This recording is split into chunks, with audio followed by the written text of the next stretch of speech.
Do you ever feel on top of the world one day and then the very next day you just feel awful?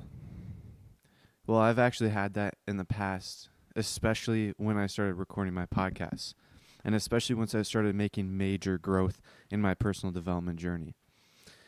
So, the first example I remember very well is back in the early days, like episode 20 on my podcast. I remember I was really into expanding my comfort zone, and I was figuring out different ways to expand my comfort zone. So the first thing I did was cold email random companies or random local businesses in my area, which, if you question whether that actually expanded my comfort zone, it absolutely did. Even though it was just an email, it was still outside of my comfort zone. That's how that's how small my comfort zone was at the time. Literally just like probably 100 days ago. And then once that got too easy and I got comfortable with that, I moved on to cold calling. And that was like the next jump. That was like super difficult for me. I remember I was sitting in my basement right here where I'm sitting, and I was just like looking at my phone, contemplating whether I should actually hit the call button or not. And then once I actually did hit the call button, I was hoping that they didn't answer. And I remember the first call that I had, I was really nervous. Like my voice was shaky. And I look back at it fondly because I'm just really like proud of the growth that I made. Literally like 4 months ago, I was super nervous to even call a random business. And then once that got too easy, which, to be honest, I'm not quite sure if it got really like too easy because I only did it like 2 or 3 times. But the reason why I was doing all this was because I wanted to build funnels, which is like websites. I wanted to build websites for my local businesses in my community. And no one was like accepting the offer on the phone. And one person that I called said, "Oh yeah, well, I mean, I'm not like the manager, but you can like stop by and see like and talk to us in person." And so that gave me the idea that, okay, I'm definitely not going to be getting any people accepting this offer that I have on the phone or on email. And so I decided to start going in person. And the first day that I went in person, that was probably the scariest moment ever. That was the scariest moment all summer. And I just remember making the decision. I was like, I'm going to do it tomorrow. And then tomorrow came, and I went to the park with my friend, and I was telling him like, yeah, this is something I intend to do, and then I listed off a bunch of reasons why I couldn't do it. Just classic trying to resist or trying to steer off course. Just classic resistance. And like throughout that whole time at the park, I'm very grateful because my friend was like really patient. He basically said, he never like up front said you have to do it anyways. He basically like slowly but surely started to tip the scales in me, and we were meditating during that day, and it was a really nice day out, and we were both shirtless and barefoot at the park, and it was really sunny out, nice and warm. And we were just laying on our backs in the grass, meditating. And I just had one thought in my head, like, I have to do this, but I don't want to. And then towards the end of the meditation, I got up and we were like getting ready to leave. And right when I got up from the meditation, my friend said like, so what are you going to do? What's your critical task today? Because we would always like figure out what the one task is every day that we needed to move forward. And so he asked me that, and then I was like, I'm going to do it. And so from there I decided I'm pretty sure I went home and then showered, and then I was like completely silent the whole entire time I got home.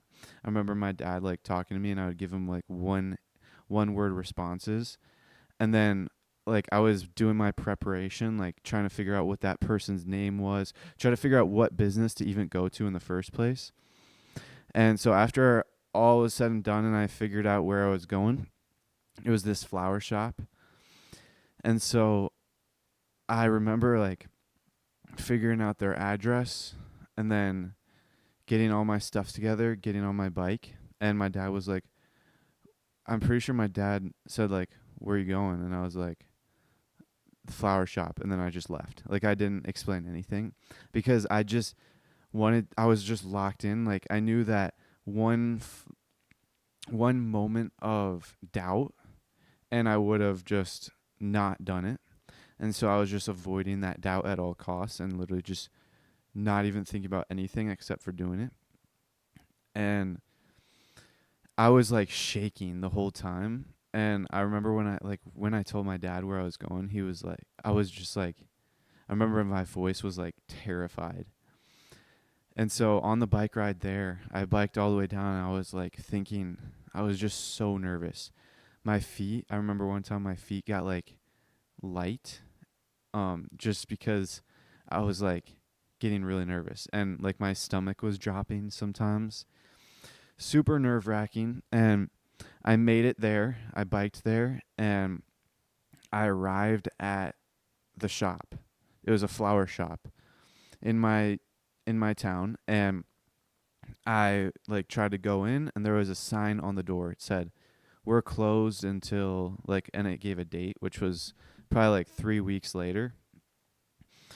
And there was two like sides to the reaction. There was one side where I was relieved, but then like a smaller side where I was a little disappointed because I knew this was going to be a big like change in my it is going to be a turning point in my life because I discovered during the summer while I was doing all these comfort zone challenges, I discovered that the like when you expand your comfort zone and you have like when you do something that expands your comfort zone immensely like that did to the point where you're like almost paralyzed into inaction and you actually like conquer that fear, that's a huge turning point in your life.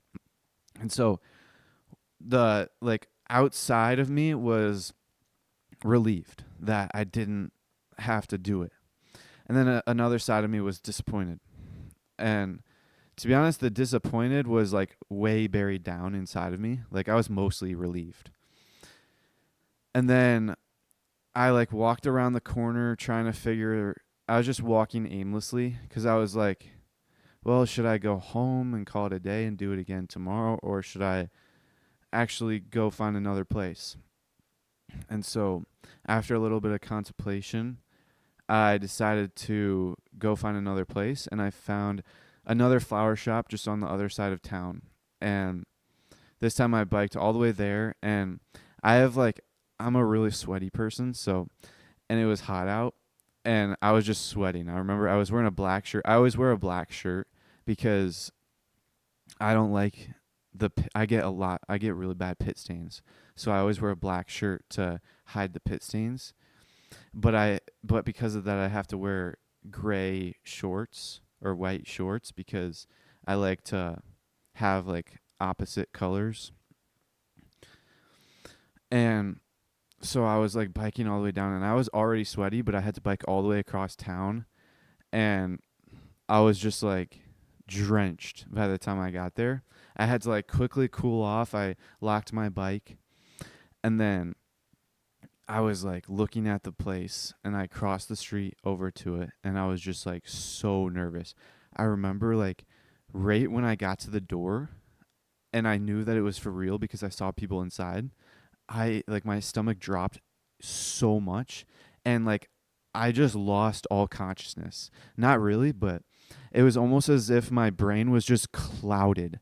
Like I just didn't exist anymore. And I was just on autopilot. It was like a a really weird. It was just me like falling asleep to protect myself.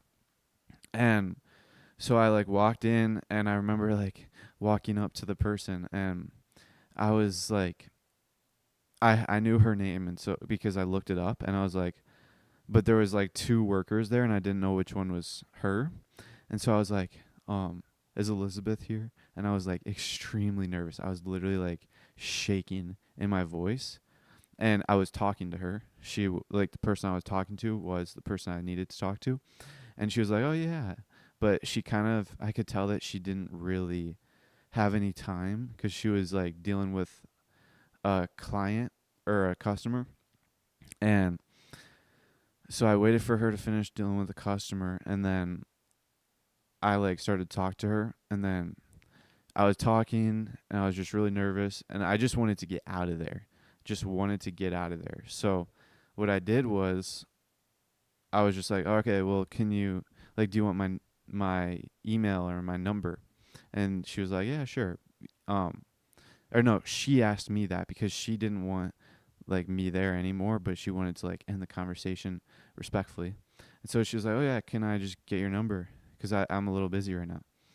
And so I gave her my number, and she wrote it down, and then I left. And then I remember like walking away because I was wearing gray shorts. I remember walking away like sideways because I knew that my gray shorts were stained. Like not stained, but I had like sweat along my butt on my shorts. So then I left, and that was like the craziest thing ever. And then I was like, okay, that helped me expand my comfort zone. So I wanted to go and do it again. So I did it. I made a deal with myself, and I was doing it I was doing it once a day, every day. So I went to different places, similar experiences, just rejection. But at that point, I wasn't really doing it for the building the website anymore. I was just doing it for the comfort zone. And so it got to the point where I was like, okay, this is gonna get too easy soon. Because I created a framework, and I discovered that it usually takes about like 5 times to do something once a day for 5 days. And then after 5 days of doing it every day, then it's gonna be inside your comfort zone, or at least really close. And at this time it was probably like 3 or 4 times already. And so I was like, okay, what's the next step? Because I really want to expand my comfort zone again. And I realized that it was to cold approach girls and like ask for their numbers. And so I talked to my friend about it, the same person who said I got to do it anyways, the same person I was at the park with meditating. And I talked to him, and we both decided to go. And we were both extremely scared. But I was at such an advantage because I had just expanded my comfort zone so much, so I kind of knew what the feelings were, and I knew that all I had to do was just push through. And so we went to the mall and asked like maybe 10 girls for their numbers each. And the last girl, I got her number. And so that was like an awesome experience. I'm pretty sure I talked about it on like episode 20 or 21, either one. And then I remember like the I was like super high energy. I was so hyped. We were like screaming and yelling and getting like we were explosive. And then the next day when I woke up, I just had extremely low energy. Like I was on top of the world yesterday, and then the next morning I was super low energy, and like my podcast was bad the next day, and all of that. And so that's like the first example of me being on top of the world, and then the next moment, or like the next day, I was like low. And this had happened a few times since that day. And it it tended to happen like literally the day after going to the mall and expanding my comfort zone often. And so we ended up doing the mall 3 times, and then we kind of just stopped doing it. But that's like that's a story that I like to tell because I'm relating it to today. Yesterday, I was like feeling pretty good because I was on episode 100. I just got to 100 episodes, triple digits. Huge accomplishment for a podcaster. That means I'm probably in like the top 0.1% or something like that of podcasts. And then like today I woke up and I was like just my normal tiredness, just like a little bit lost focus, but nothing really out of the ordinary when I woke up. And I like did my morning routine, and today there was no school. So I decided that I was going to go to the park and do cardio because I haven't done cardio in a long time, and that's something that is definitely affecting my health negatively. And like that's the one thing I need to do to like get my health back up and get my focus and all that stuff back. And so I decided that I was going to go to the park and do cardio, but before that I was like on my parents' bed wrestling with my dog, just playing with her. And I was like, she had a ball in her mouth, and I was like laying on my side trying to pull the ball out. And I was like holding, you know how when you are tugging hard on something and then it finally gives and like all that momentum sends your arm flying? Well, it was a moment like that where I was like trying to pull the ball out of my dog's mouth, and then I like literally smashed, like she released the ball and then I smashed my nose like with my hand. So I basically punched myself in the nose. And then like I have a weak nose where literally I get nosebleeds fairly often, especially during the change of like temperature when it gets dry. And so I knew that I definitely was going to get a nosebleed, because even times where I just like tap my nose like or bump it a little bit, I tend to get nosebleeds. Like my nose is really weak. I remember one time I was in gym class and we had a sub and we were in the wrestling room for our gym class.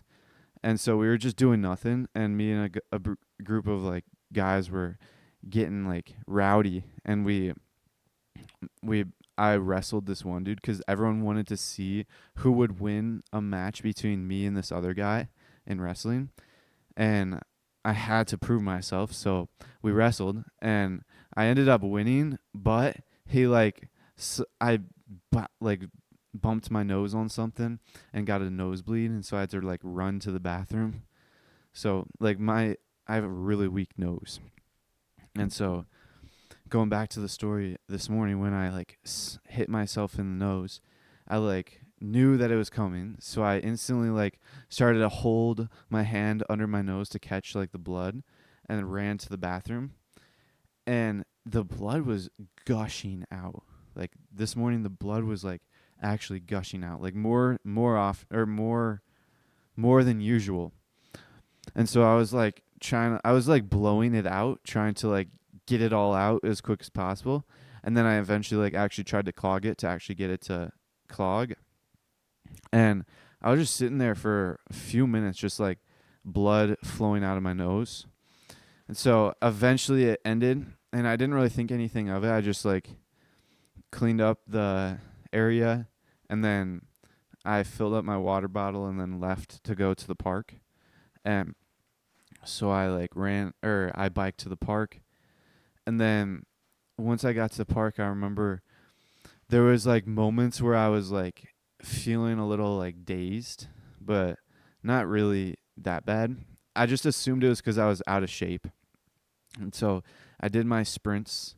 I just like once I got there, I decided to do 10 sprints. And like some of them were just across the soccer field the short way. Some of them were there and back. Some of them were diagonal across the soccer field. Some of them were all the way across the park and back. So like they were varied in lengths and distances. And I was there for like 45 minutes. I got a pretty good workout in. And then for the last sprint, once I got to my 10th sprint, I decided to go all the way across the park and all the way back. So it was a pretty far sprint. And like that I was like catching my breath for quite some time because I'm out of shape.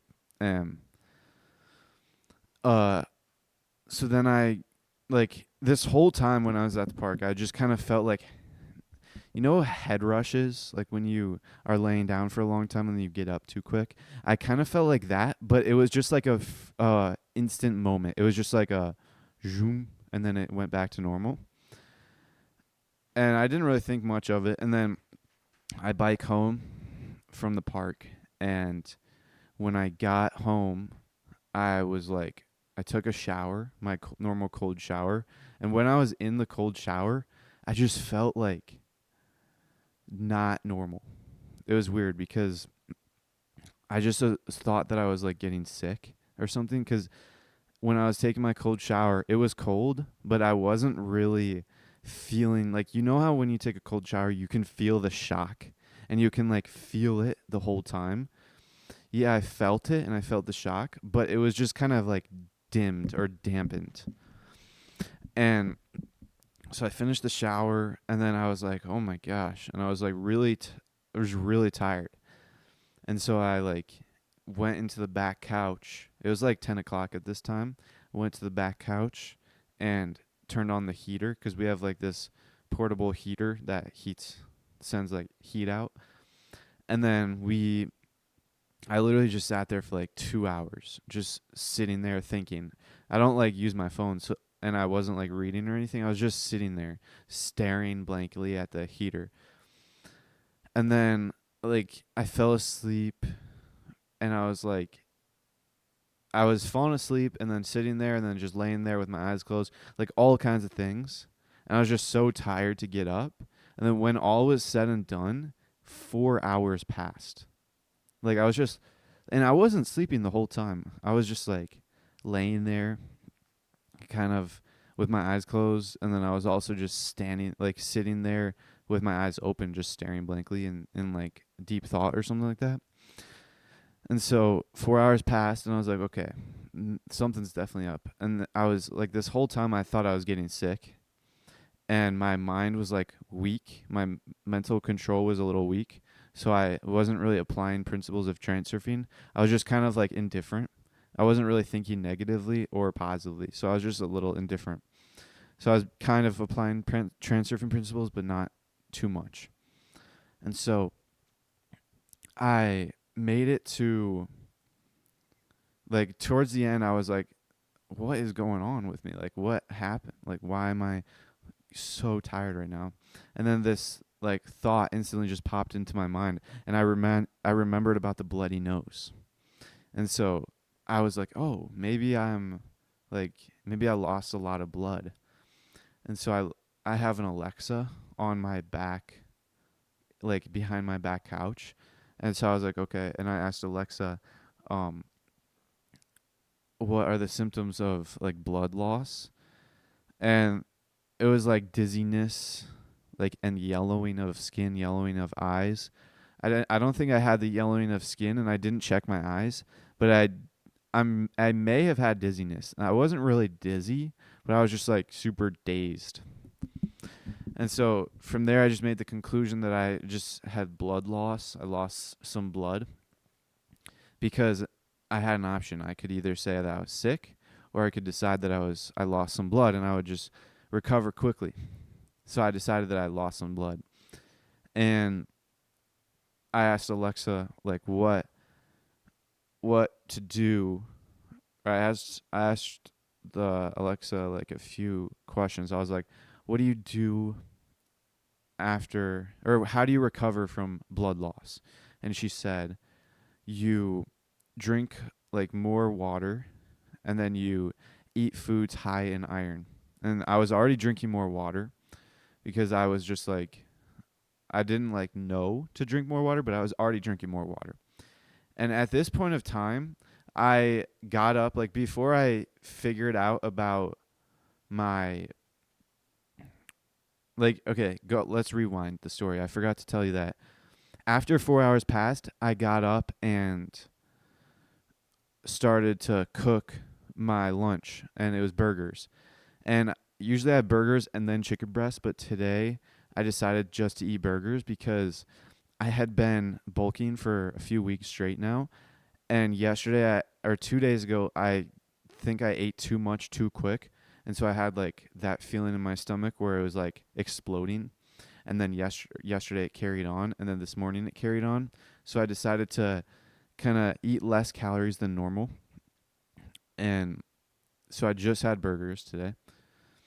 And I finished cooking the burgers and went to the back couch and sat down and then figured out about my blood thing. And then I asked Alexa how to recover, drink water, and then high iron food. And so I was like, oh, well, I'm drinking a lot of water and I don't know what foods have a lot of iron. So I asked Alexa if ground beef is high in iron. And she said, yeah, it's really high in iron. So I had like the perfect recovery meal.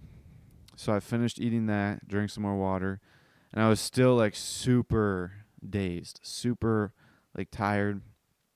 And so I like just laid back down on the couch for another couple hours. And then I remember just sitting there like there's this one thought that is like consuming my mind over the past couple weeks, and it's that first of all, my podcast may be too long in length because daily 1 hour episodes is like very taxing, and it's also difficult to come up with enough to say in for 1 hour every day. And it's also in a couple weeks I'm going to vacation, and I want to have that entire week just to rest and not do any podcasting. So I want to prepare for it and record 7 extra episodes so I can have all of those days like scheduled episodes for. So that means I have to do double episode days like for 7 days, or I have to do like triple episode days or quadruple episode days, like all that. And that also means that I have to come up with like 7 hours worth of content to say. And I've just been struggling to say 1 hour of content every day. So I was sitting on the back couch and I was like, I really do not want to podcast today. Like I want to take a rest day, and I absolutely could. And this is today, by the way, a couple hours ago. I absolutely could have skipped today because I have 7 episodes, today it's 6 episodes scheduled, but once I'm finished recording this episode, I have 7 episodes scheduled ahead of time. So I could have taken a rest day today, but then I was like, well, but that means that I'm going to have to do another double episode day to compensate. So I just figured that I was just going to tough it out and record anyways. And the once I was just laying there on the back couch, and I kept on asking Alexa what time it was, and then the time like passed by, and I knew that I had to get up from the couch by 2:30 in order to actually get to bed in time, because that's how long it takes me to record and post and then like edit and stuff, or also to meditate beforehand. And today I wanted to get done. I wanted to get to bed early because I'm like super tired and I feel like it would be beneficial to get to bed early.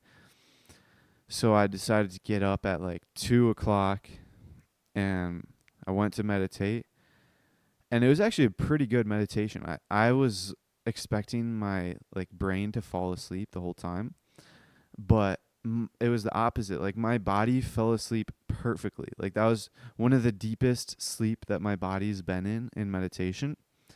And then I was like, I had fair amount of control over my thoughts. Like I was pretty focused. Like I didn't really lose focus and fall asleep at all throughout that whole meditation.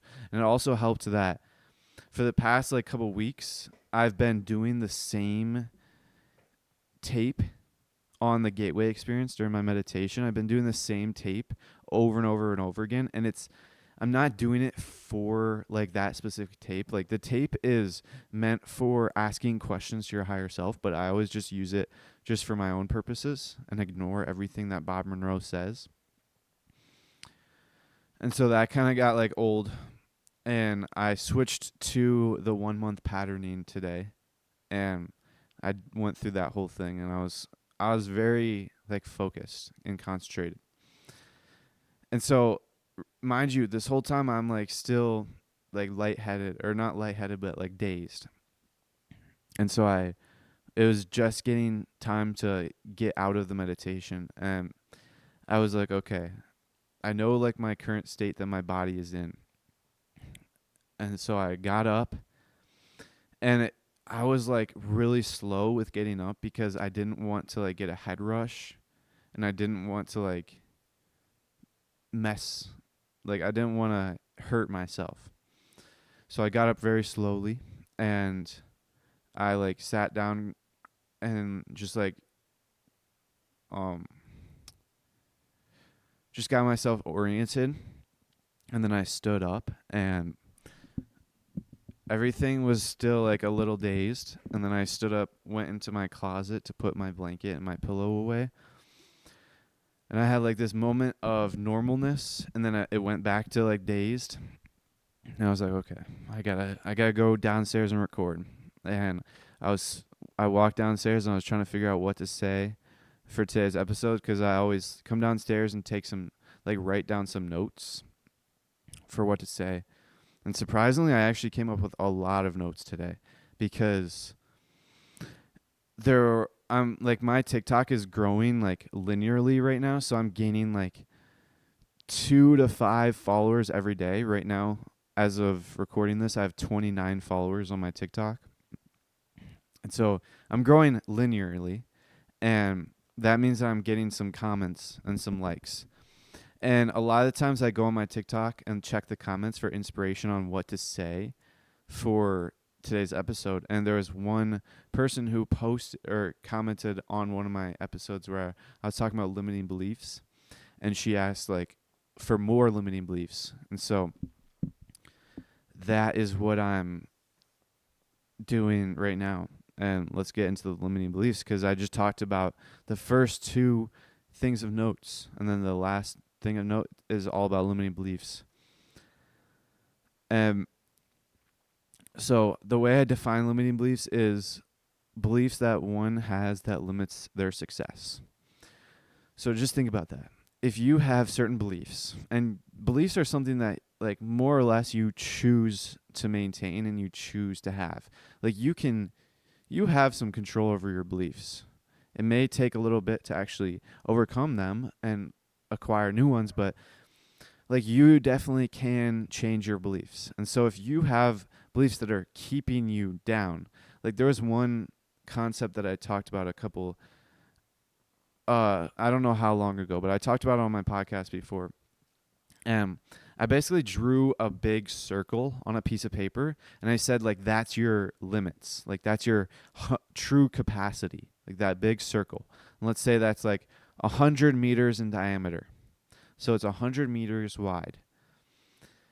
And then I drew like a tiny little circle in the middle, and it was like a quarter of a centimeter wide in diameter. So you have this massive circle, and then you have this tiny little circle you can't even see. And I labeled that tiny little circle your, like, what you think your limits are. So your perception for limits. And I'm learning that it's actually that tiny little circle is like it's like what's programmed into us by society. Like the school system is a big culprit that basically programs you to have small beliefs.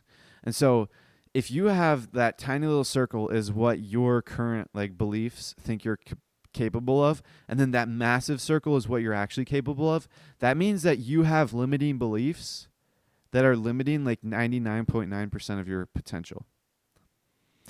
So it would make sense. And okay, the nature of beliefs, like you can change your beliefs. You can actually control that. So it makes sense to want to actually expand that tiny little circle, right? And that's like what I've been on a mission to do, because I understood that I had a tiny circle and I had the potential to a massive circle of beliefs. And so I realized that your limiting beliefs is what's keeping you restricted. It's what is keeping you like in that small circle. And the comment of that person made on my post was like she wanted to learn more about more limiting beliefs and how to destroy them, because my post was about it was about the fact that you're limiting your own potential through your beliefs, and it was also about like how there's two steps. You have to actually discover your limiting beliefs, and then you have to destroy them. And I didn't really give much more than that. And she asked like about more. And so what I did, or what I'm doing now, is I'm talking about more. So for when I was writing my notes for today's episode, I was doing a little research because I was trying to figure out like what different limiting beliefs there are. I was brainstorming, and then I was also looking it up online. And a few of the things that I came up with were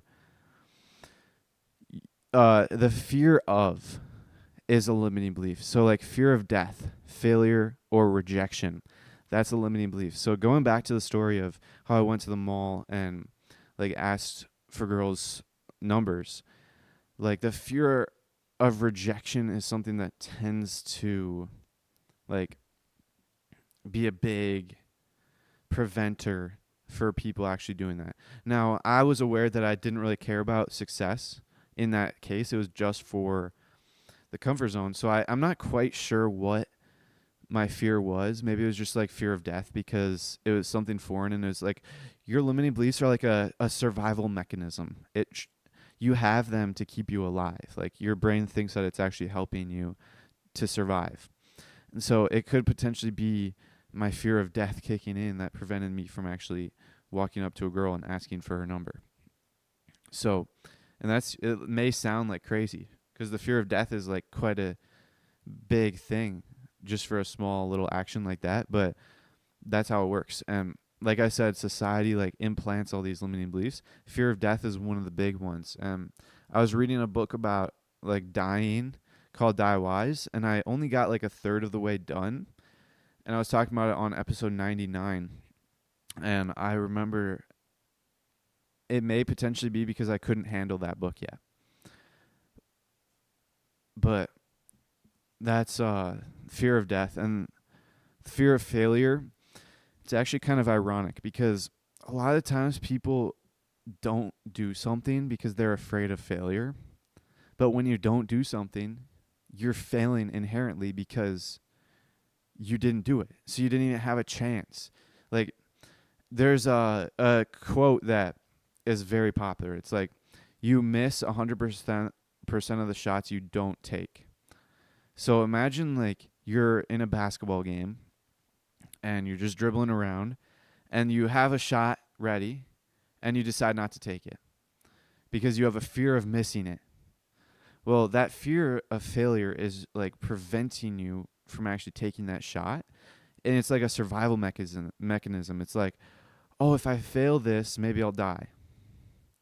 But the fact is, if you miss, it's the same as not taking it. Like if you don't take the shot and then you also miss, it's the same outcome. No goal, no points scored. Like 0 points added to your score. But then when you actually take the shot, then you have an opportunity to actually score. So then if you actually score, then that's a win. So you miss 100% of the shots you don't take really is a good quote, but it's like very ironic because we have a tendency to not want to do things because we're afraid of failing, even though not doing it is giving you the same results as failing.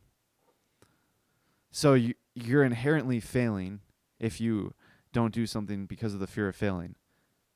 So you're actually like, if you want to protect yourself for real, then you just do it anyways because then you'll have that potential of not failing. If you're failing so much and you think that you'll die from it, then just take the shot and then you may actually succeed. Because you're guaranteed failure if you don't take the shot. And then okay, there's another one that I saw online, and it said, what would you like to achieve but are not working towards? So just ask yourself, what would you like to achieve? So a popular one is you would like to achieve riches, or you would like to achieve a good job or financially freedom. Like most people would want financial freedom. Like I can't name a single person that would not want financial freedom. Now people could say that they're fine with where they're at, but I truly believe that not a single person would reject financial freedom. So let's just say financial freedom. If that's something you desire, why are you not working towards it? That in itself is a limiting belief because you desire it. So then you want it. And things that you want, like things you have desires for, are things you actually want in your life. So if you have this desire, then why would you not try and achieve it? Well, the answer to that question is because you have limiting beliefs. It could be fear of failure, fear of death, fear of the unknown. It could be like you don't even think it's possible. Like you don't even think you have what it takes. Which that one, you don't think you have what it takes, is a big one that I used to have. Like I remember I was playing like video games back in the day, and I was like seeing all these people on TikTok that were like free, they were rich, and they could do whatever they want. And I was like, I didn't even question, or I didn't even like think that I could have that for myself because I simply just didn't think that it was possible for me. I didn't think that I could even achieve such a thing. But I'm realizing that like literally anyone can achieve it. It's just that you have to expand that little circle to a little bit bigger so you're actually able to achieve it. You have to learn how to do it. You have to like figure out the way the world works. You have to learn transurfing. You don't even have to learn transurfing, but I'm sure there's plenty of people that don't know about transurfing, but they still follow like the laws of the world. So if you desire something and you don't think that, so if you desire something and given the opportunity, you would incorporate into your life. So financial freedom, given the opportunity, you would accept that into your life. Yet you're not going for it. That's a big one. And you have to question why that is. And then I said, okay, so the next limiting belief is just your worldview. It's like the way you perceive the world is a huge limiting belief because right now I'm rereading Reality Transurfing for the third time. For context, it's a 750-page book about like a specific worldview. And it's like probably like the best book that I've ever read, or the most impactful to my life that I've ever read. That's and the fact that I'm reading it the third time right now shows that I really believe that worldview is a big thing. And in the beginning of the book, it talks about other worldviews. It's saying like all worldviews are basically built off of what's the word? It's not like it's built off of principles that are not like possible to prove. Like just it's built off of principles that can't be proven. And that's all worldviews. And it went on to talk about like the material worldview. I don't remember what it's actually called, I forgot. But it's pretty much where people believe that the world has immutable laws and it like behaves and works outside of ourselves. So the world acts and works through set immutable laws that we cannot affect. And people with that worldview tend to see like their fate as being predetermined, and their lot in life is what they get. So if you're born into poverty and you have that worldview, you tend to stay there because that's just how you perceive the world. And then the other worldview is like the world is an illusion and it's just like made up from our own consciousness. And I forgot like what people in that one do, but there's also another one where you have to like fight for your place under the sun, and you are the warrior mindset. So you have to fight for things and actually fight the world to actually achieve things. So there's plenty of worldviews, and then the one that I'm trying to incorporate into the one that I am incorporating into my life is transurfing. And what this worldview says is that the world is a mirror, and it basically went through all the different worldviews and said that they're all right, but they're also all wrong in their own ways. And it's because the world is a mirror and it reflects your relationship to it. So if you believe in this one worldview, well, then the world is going to reflect that back to you. And then it's going to say, yes, this is how it works, because it's a mirror. And then if you believe in a different worldview, it's going to reflect that back. And then if those two different people that have those two different worldviews, they try and argue about whose worldview is superior and whose is like actually real. But they're both right. That's like the thing. So what transurfing says is it's like based off of the principle that there's like variation in like the most fundamental quality of the world is that it has like it's like it is like variation. The most fundamental quality of the world is variation. And so the world is a mirror that reflects your relationship to it. So transurfing is a means of basically taking charge of your reality and actually controlling reality to your like will. And that's the most powerful worldview that I've ever learned about so far, because the worldview I grew up with, I was basically destined to do exactly what everyone else in my town does. Go finish high school, go to college, get a diploma, get a crappy job, and then hope that I get a better job that I can spend the rest of my life working for somebody else's life, essentially. And then save up enough money to hopefully retire. That's the worldview I grew up with. So that worldview is crappy. And if the world is a mirror and I choose that worldview, then that's what I'm going to get. So then it would make sense, if you can control and change your worldview, it would make sense to change it to something that you're actually going to get the most out of. In the beginning of the book, he talked about how it doesn't really matter how the worldviews work or like what they do. What really matters is what we can get out of them. Like if you have a worldview and you're not really getting much out of it, like it's the one I described about how you have to go to college and get a job and work for 40 years, you're not getting much out of it. So if you just drop that worldview and then switch it to like a transurfing model, then you're gonna get way more out of it. So choose a worldview that you're gonna get a lot out of.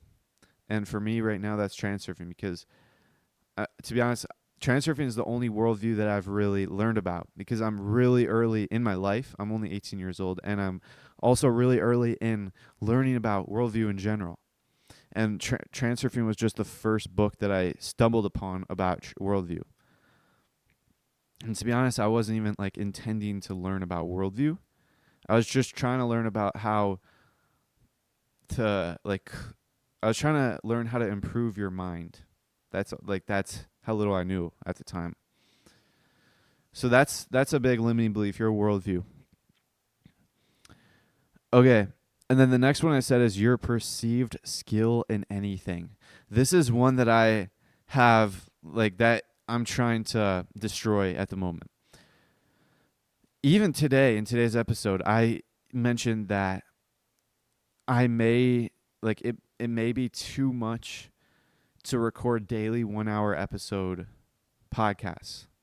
And that was basically me saying that I didn't have the skill to do that.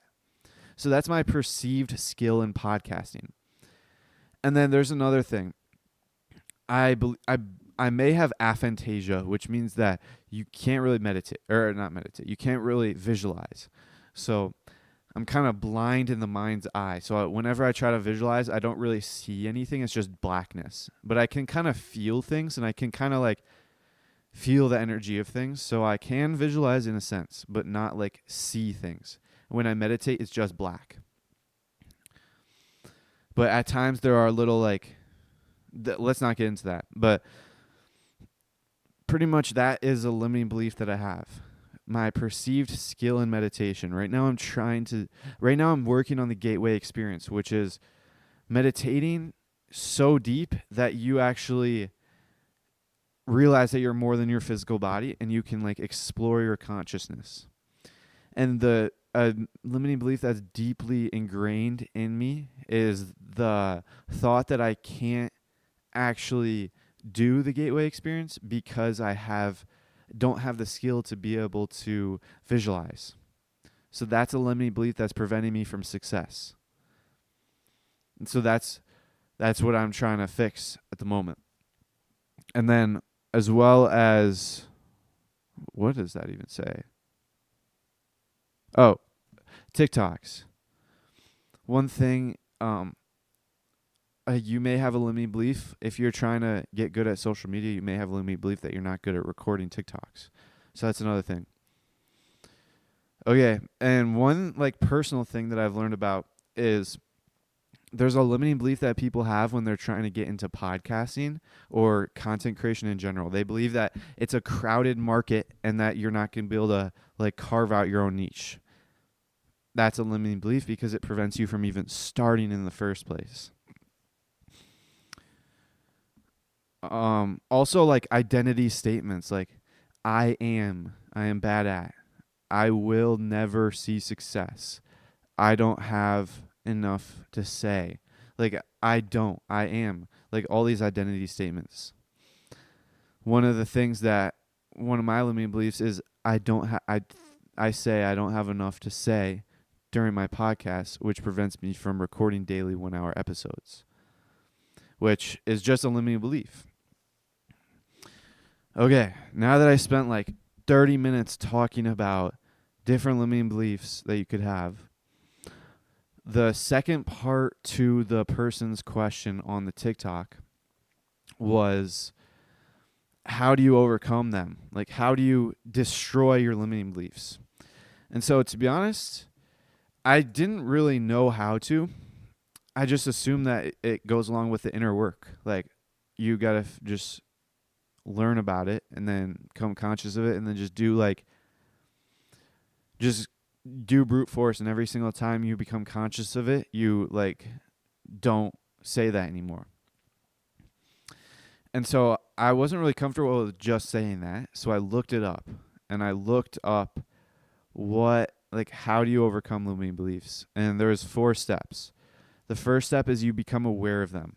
So you have to actually realize like what is keeping your circle small, like what's keeping your circle of potential success small, and what's preventing it from being really big. And I listed a few examples, and I listed some that I actually have. So that's the first step. You become aware of them. And then the second step is you figure out if they're true or not. So you actually have to like go through and see if they're valid, like see if there's evidence that supports them or not. So for example, if one of my limiting beliefs right now is I don't have enough to say and I can't maintain 1-hour long podcasts. So I look for evidence to prove that. And yes, over the past couple weeks, I've had a little, like I didn't have too much to say. But today I had a lot to say. Like today I'm going to be able to finish this podcast speaking the whole time and like not running out of things to say. So that is kind of evidence that supports that it's false, as well as the fact that I'm on episode 101. So the fact that I got to episode 101 proves that it's maintainable. If it was not maintainable, I would have ran out of things to say like 50 days ago or 60 days ago or earlier than this. So that's the second step. You figure out if it's true or not. And then the third step is you just do the inner work and you reframe it. They said like reframe it into something positive. But I don't really know how to do that, to be honest. So I didn't really read the article. I just like looked at the 4 steps and then wrote them down because I wanted to talk to them with my own knowledge. And I just said like do the inner work. So every single time you realize that you have that limiting belief, you just destroy it. Like one of the biggest limiting beliefs that a lot of people have, me included, is it has to do with money. So I grew up in the slow lane, which means that I grew up in a community where people tend to work a 9 to 5 job for 40 years and save their money and live frugally and try and save for retirement and hopefully retire in 40 years. That's the slow lane. So I grew up with the worldview of living frugally, and basically I don't deserve expensive things. Like, that's a very limiting worldview. Because if you see like a yacht, a $50 million yacht, and you're like, oh, I cannot even afford that. If you see a if you see $100 mechanical toothbrush and you're like, oh, I can't afford that. Like, that's really limiting for you. Because if you believe that you can't even afford that, if you believe that that's not for you, like, there's one thing that I'm like, a lot of the times I see around me, people are like, oh, I can't, like, I don't buy this types of stuff. And I was like, and I always like kind of think in my head, like, yeah, because that kind of stuff is not for us. Like, think about that for a moment. You see, like, let's just go from my perspective. You are in middle class, so that's your worldview. You basically see all the middle class items, and you're like, oh, that's for me. Like, that's what I deserve in life. That's what I can have. But then you see like upper class items, like a nice couch, a nice house, a nice car, financial freedom. If you see all that stuff, you're like, oh no, that's not for me. Like, I don't deserve that. That's very limiting. And it's honestly, it's very saddening because people are just holding themselves back. And to be honest, I still find myself asking, like, how much does it cost? Like, if I want something, I'm like, how much does it cost? With the intention of, if it's too much money, I'm not going to get it. But the thing is, there's a difference, because I genuinely don't have any money right now. I'm just in the phase of transitioning to wealth. So I actually don't have money, so I have to play it smart. So I can't like go out and blow all my money. But the way that my worldview is set right now is, whenever I see something like that I think is expensive, like, oh, how much does it cost? And I hear the price, the difference is, since my worldview is like closer to scarcity and middle class, and I hear a large number, a large price, and I hear that large price, then I have no intention of ever buying it. Like, that's the difference. If you're in that transition phase, you have to be conscious of, whenever you have a limiting belief towards money and you hear that you like it's expensive and you can't afford it right now, people tend to just like go with the idea that they're never going to get it. Like, they never intend to have it. But what needs to happen, and I just realized this when I was just teaching you this just 5 seconds ago. I just realized that instead of telling your mind or your heart that you're never going to have it, say, I intend to have that in like later. Like, I will have that eventually. Or like, say something like that. Say, I can't afford that, just not right now. Like, that's what you should say. And then the fourth step, they wrote down like, don't give up when you've experienced limiting beliefs, but I switched it to just keep going. Like, one of my mottos is just start and just keep going. Like, just start and don't stop. Like, especially today, I was really bummed. Like, or not bummed, but I was really like low energy. Like, I genuinely felt sick. Like, I just told you the whole story of how I spent all day sleeping. But I feel like today's episode was actually pretty good. So just keep going. Like, I could have taken a break today, but I decided to just keep going. Like, that's a big motto. And there's a difference between taking a break when you actually need it. Like, I probably should have taken a break today, but I want to save my breaks for when I'm at Dominican Republic for vacation in a few months. That's when I want to take a break and not think about podcasting at all, and take a 1 week break on the beach. Like, that's where you take a break. It's like the quality of breaks. So today's episode is ending literally right on time. Like, I just ran out of things to say. Usually I would have to come up with random things to talk about, but it's 1 hour into the episode. So that's it for today's episode. Follow for more if you're interested, and have a good day.